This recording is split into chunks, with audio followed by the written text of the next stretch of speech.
In this lesson, we're going to adjust our position and our animation of our mannequin in the shot, and we're going to learn some advanced animation techniques to fix the animation of the mannequin, such as his hand going through the coffee cup and the angle he drinks at.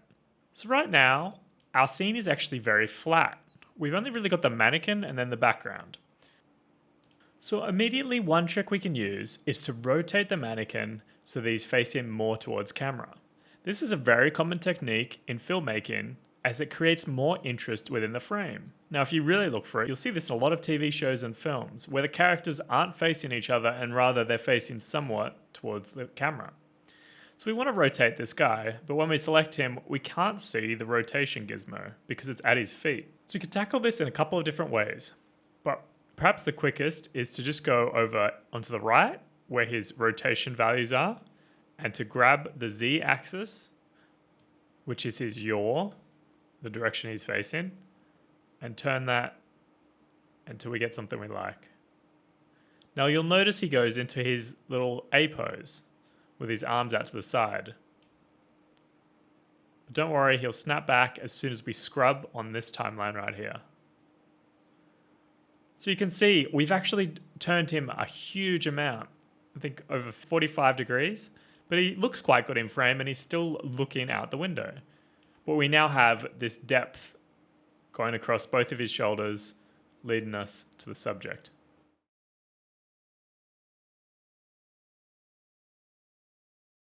While we're at it, I'm going to pull him a little bit further away from the window. And again, I can't see the gizmo, so I'm going to change the values. So another way I can change the values is to go down here in the transform track, location, and I can just grab the X and slide that along a bit. And there, he's sitting a bit nicer in the frame. Now you'll notice what he's kind of chugging this coffee like crazy, and we want to reduce this amount a lot. So I'm going to show you an advanced technique for modifying this existing animation. So what you want to do is go over to here to the plus track on our mannequin, and then go to control rig. And we're just going to go to FK control rig.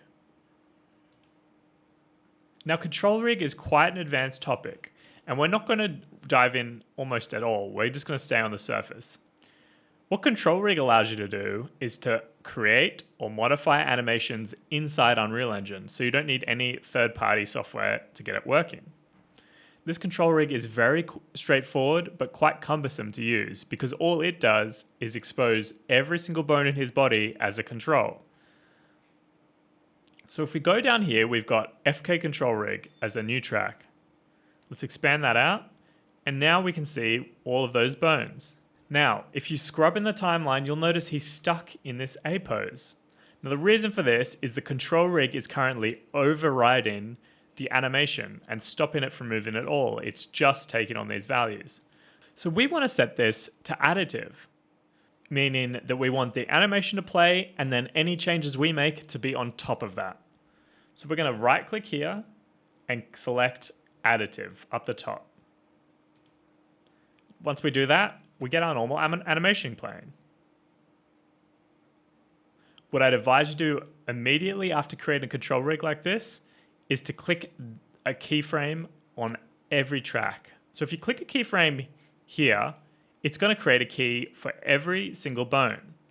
But if we clicked the next one down, say on the index finger, it's only going to create one for that.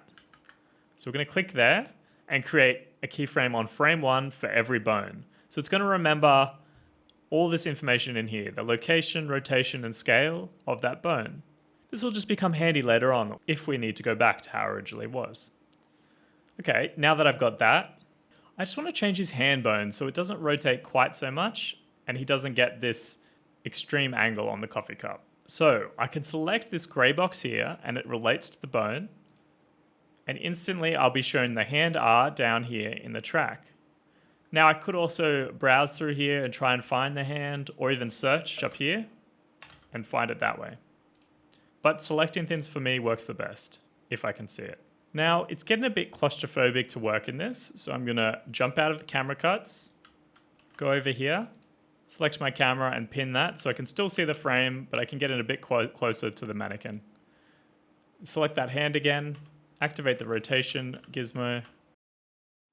I know I want to change the extreme angle here, but I should find a frame where the hand looks somewhat nice and then use this as my base keyframe.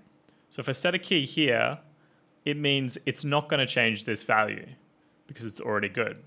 So I'm going to go forward, and then I think at about frame 115 looks good.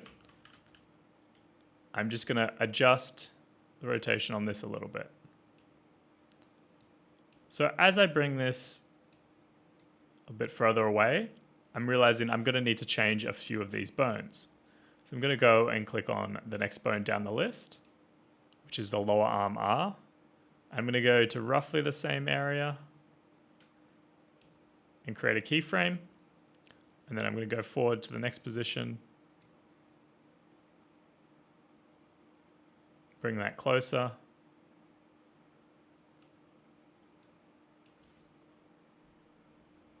And then I'm going to go one more down the chain. And now it's selected the wrong one. It selected upper arm twist, so I know I just need the upper arm. I'm not planning on twisting it. I'm going to go forward to that keyframe. I'm going to go for the base one. And the target.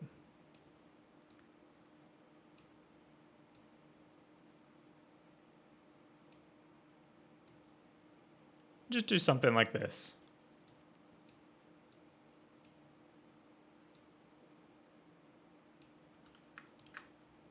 And now when I play through,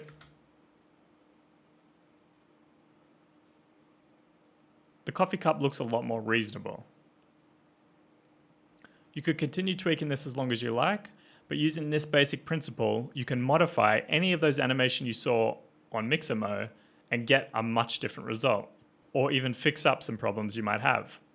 Animating from scratch is actually quite tricky, so if you're looking at getting into something like that, I'd recommend you check out the Animator's Survival Kit by Richard Williams. I'll leave a link in the lesson notes. Now that's as far as we're going to dive into character animation. In future courses, we're going to be looking at control rig, motion capture, modifying existing animations heavily to suit your needs. But for now, in this beginner course, we're going to move on to some other topics.